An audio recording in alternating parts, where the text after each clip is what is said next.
"Why can't I see the sun?" she asked later that night, swinging her feet from the wooden bench. Adana didn't look up from the pepper she was grinding. "Because the sun is too hot for you." "Then I'll wear a hat," she retorted, almost instantly. Adana chuckled softly. "No hat can protect you from that heat." Amara tilted her head. "But Kofi and other children are allowed to play outside during the day. Are they stronger than me?" Adana hesitated. "No," she said finally. "They are just different." That answer didn't sit well with Amara. Her glowing fingers drummed against the bench.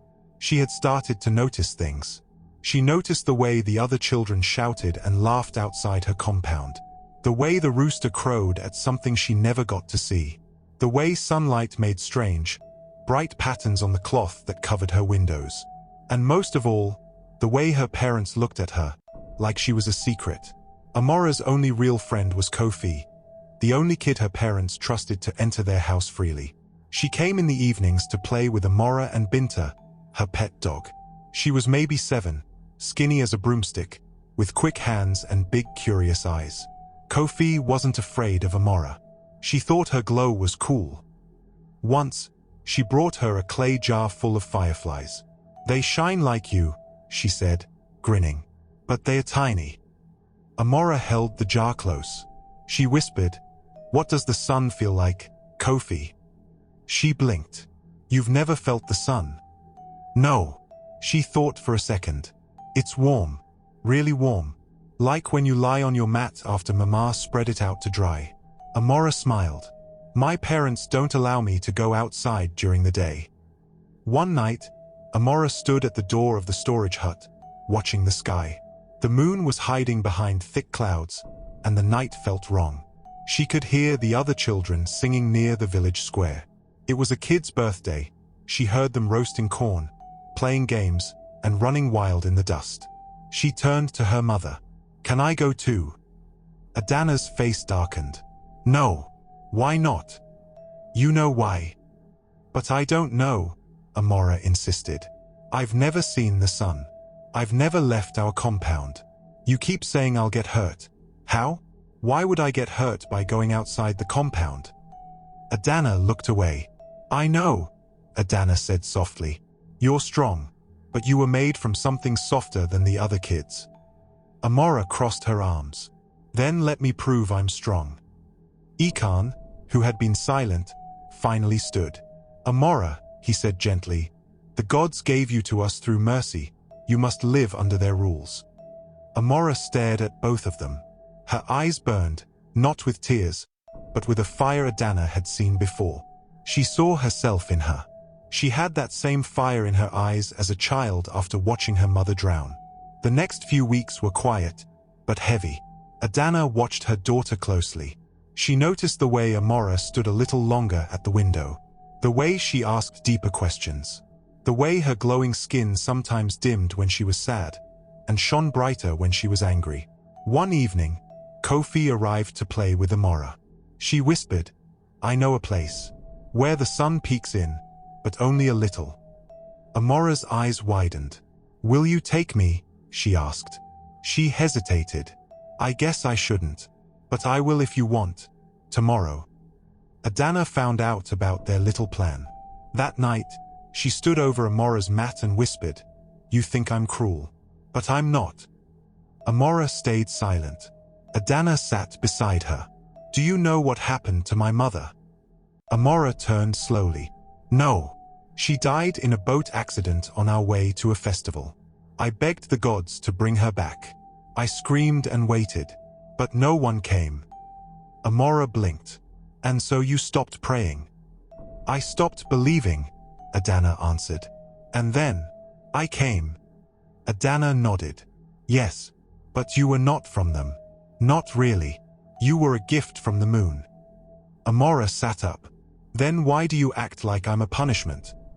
Adana froze. Her throat tightened. "Because I'm afraid." "Of what?" "That you'll vanish like your grandmother. That I'll lose you too." For the first time, Amara softened. She crawled into her mother's lap and curled into a ball. Her glow dimmed gently, like a candle pulling back from the wind.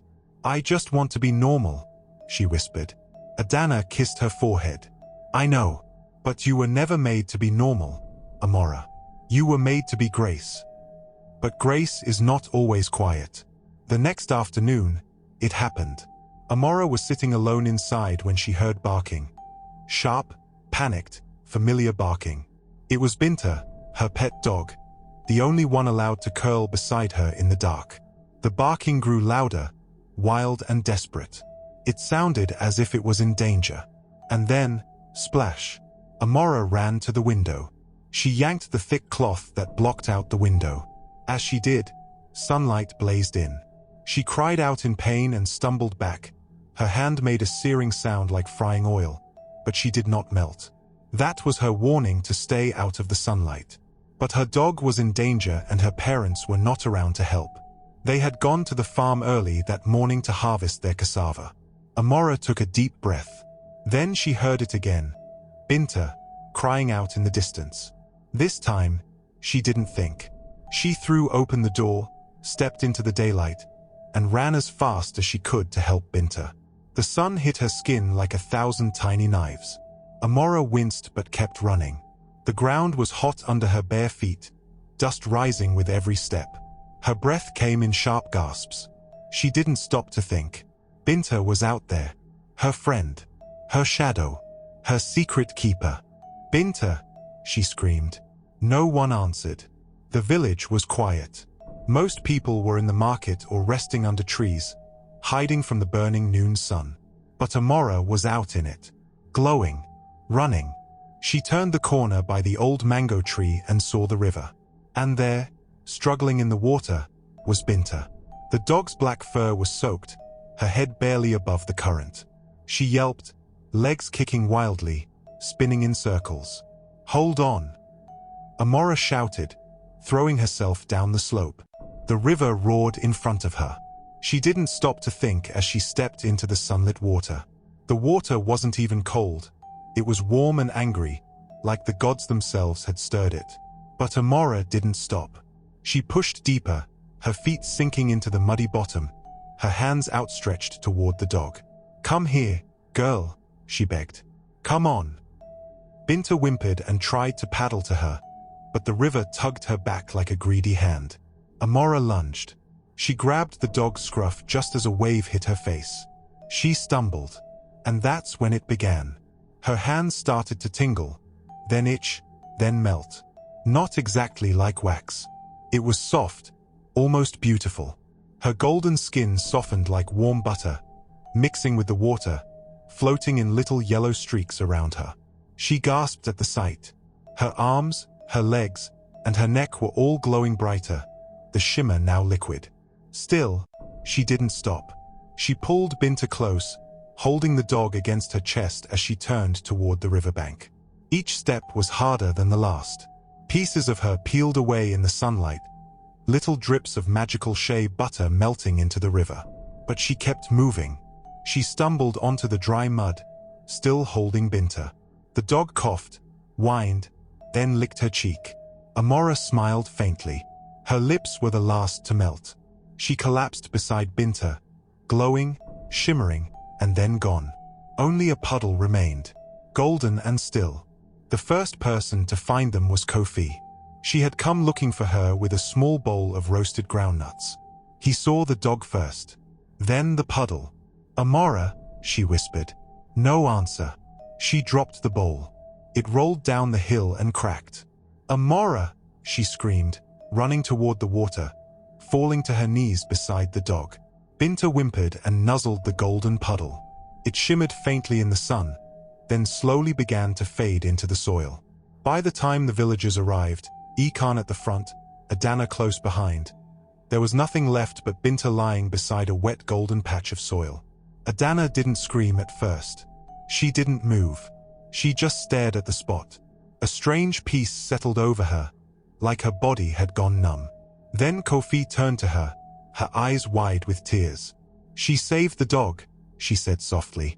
She ran into the sun. Adana fell to her knees. She scooped the earth in her hands, scooped the golden mud, pressed it to her face. Amara, she whispered. Still, no scream came. Only a long, broken breath. Ekan crouched beside her, wrapping his arms around her. It's not fair, he muttered. She was only a child. Adana shook her head. No, she said. She was a gift. And I failed her. The news of the girl who melted by the river spread through the village quickly. The priestess of the river shrine came forward to offer prayers, but Adana refused. She held what remained of Amara's golden glow in a calabash, wrapping it in white cloth. She is not yours, she said to the priestess. She is mine. The priestess only nodded and stepped back. That night, the sky was silent. No wind, no frogs, no owls, just the soft rustle of leaves and the quiet sobs of a mother who had lost everything. Adana sat by the river, alone. She held the calabash close, rocking back and forth. This time, she didn't curse the gods. She didn't shout. She didn't beg for magic. She whispered. Soft words. Regretful ones. I'm sorry, Amara, she said. I thought I could protect you. I thought I could raise you away from the gods, but I forgot. You were a gift from the gods. And then, for the first time in 20 years, she knelt and prayed. Not out of anger, not out of fear, but out of love for her daughter. Far above, the gods watched. The moon god watched silently, his pale face hidden behind clouds. The river goddess stared into the stream, seeing the face of Adana's mother in its surface. The sun god crossed his arms. She broke your only rule, he said, facing the moon god. The river goddess replied. She raised a kind daughter who willingly sacrificed herself to save her friend. She bowed. The moon god whispered. Finally. The gods said nothing more, but the river shimmered faintly that night, and the moon, though shy, peeked out just enough to bathe the earth in soft, silver light. The next morning, as the first light touched the village roofs, she whispered to Ekan, I need to go back. To the river. He nodded. He didn't try to stop her. The river glittered faintly. The same river that had taken her mother. The same river that had taken her child. Adana stepped into the shallow edge, the water lapping at her ankles. And then, for the second time, she knelt again, praying. She placed the calabash before her, and she whispered, I was wrong. Up above, in the realm of the gods, the three watched. The moon god, gentle, tired, still mourning the loss of the child he gave, pointed down at Adana and spoke. She kneels, he said. But isn't that too late? The sun god replied. She weeps now for her child even though she was not made from her flesh and blood, the river goddess added. She has learned surrender through her grief, not defiance like the first time. But she never said sorry to us, the sun god said coldly. She says it now, the moon god whispered, listening closely. And she means it. Down on earth, Adana's voice trembled. I thought I was strong, she said. I thought if I closed my heart, I'd never lose anything again. But I was wrong. She dipped her fingers into the water and touched her forehead. I blamed you, she said. For my mother. For my womb. For everything that didn't go the way I wanted. She looked up at the sky. I wanted to control life. But I didn't make life. You did. The wind stirred. A ripple passed through the water. Still, the gods remained silent. Adana lowered her head. You gave me a gift. I broke the terms. I let my own daughter melt in the sun because I took my attention away from her for a second. Her voice cracked. But please, bring her back. Nothing. The water was still again. A frog croaked once, then silence. Adana closed her eyes and whispered one last thing. I will never speak ill of the gods again. I will wake up every day with gratitude for all your gifts instead of grieving my few losses. That was when the river rose. It lifted softly, like a curtain drawn by invisible hands. Adana looked up and gasped. The river shimmered. Not water, now light. And then a voice. Smooth, cold, female. You have cursed us for years, said the river goddess, her voice flowing like silk soaked in power. Why should we listen to your prayers or give you anything? Adana bowed. I have nothing left but my truth, she whispered. And the truth is, I am not worthy of your mercy. But Amara was. You spat on our names. You mocked our shrines. I did, Adana said, and I regret it. Regret is not repentance, the river goddess said coldly. Then test me, Adana said quietly. I will not beg to escape the test, but let it prove who I am now. A long silence followed. Then the river leaned close.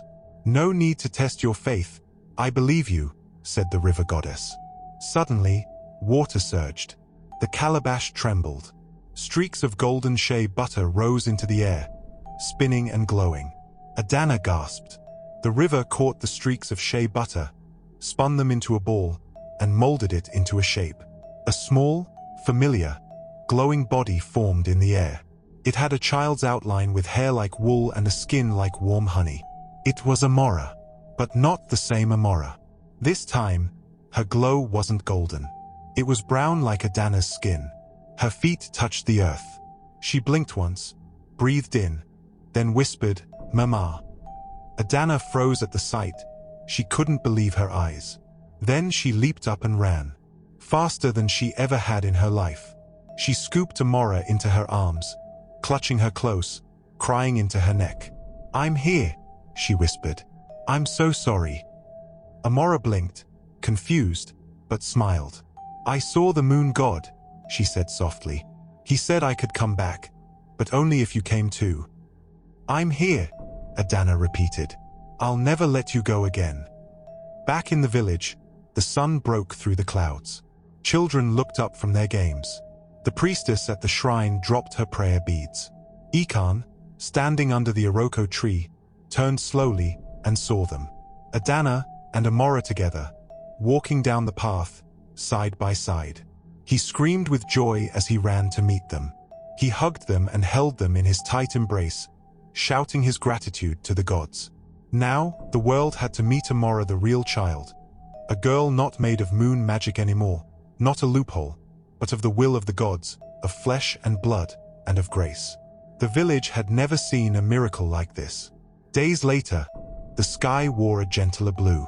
The sun, warm but not harsh, bathed the earth like a proud elder blessing his children. Birds flew low and slow, singing songs that sounded older than time. At the edge of Adana's compound, near the old shea tree, a girl ran barefoot in the grass, her laughter bright, her feet light. It was Amara. Not glowing, not melting, not hiding from the sun, just alive and happy. Adana sat on the wooden stool outside her compound, shelling melon seeds into a tray, but her eyes followed Amara like a shadow. She still checked for glimmers on her daughter's skin, still held her breath as Amara ran under the sun. But the girl remained whole, brown-skinned, bright-eyed, and very real. One market day, the priestess herself came to Adana's compound, dressed in white, her staff decorated with cowries and palm fronds. I heard she returned, the old woman said. Adana nodded slowly. The gods gave her back. The priestess raised one eyebrow. What did it cost you? Everything plus my faith in the gods, Adana whispered. But it was worth it. The priestess smiled and turned to go, but she left a word behind like a gift. Then it is time you brought an offering. Adana did not argue. The next morning, before dawn, Adana carried a bowl of pure shea butter to the river. This time, she didn't come with curses, questions, anger or pride. Just gratitude. She knelt at the edge, dipped her fingers in the butter, and smeared it gently into the water. For my mother, she said, who gave me life twice. Then she turned and walked away, not waiting for a sign, not expecting thunder or wind. A month later, Adana fell sick for 2 days, nothing serious. But when she couldn't keep food down and began sleeping more than usual, she went to the village healer. The woman smiled. You're not sick, Adana. Adana blinked. Then what is it? You're with child, the healer whispered. Adana burst out laughing. That's not possible. It is, you're pregnant, the healer said. And just like that, the barren woman was no longer barren. 9 months later, the village gathered again. This time not for planting or rain, but for a celebration. Adana gave birth to 2 healthy babies, 1 boy and 1 girl. The girl, round-cheeked and calm, was named Ebel, which means joy. The boy, strong-lunged and already gripping fingers, was named Dyke, which means strength. Amara, now 7, held them with pride. "They look like me," she giggled. "No," Adana teased. "They look like me." Ikan wept openly and didn't even try to hide it. The priestess smiled and said, "It is finished." But the gods watching from above whispered, "No, it is only beginning."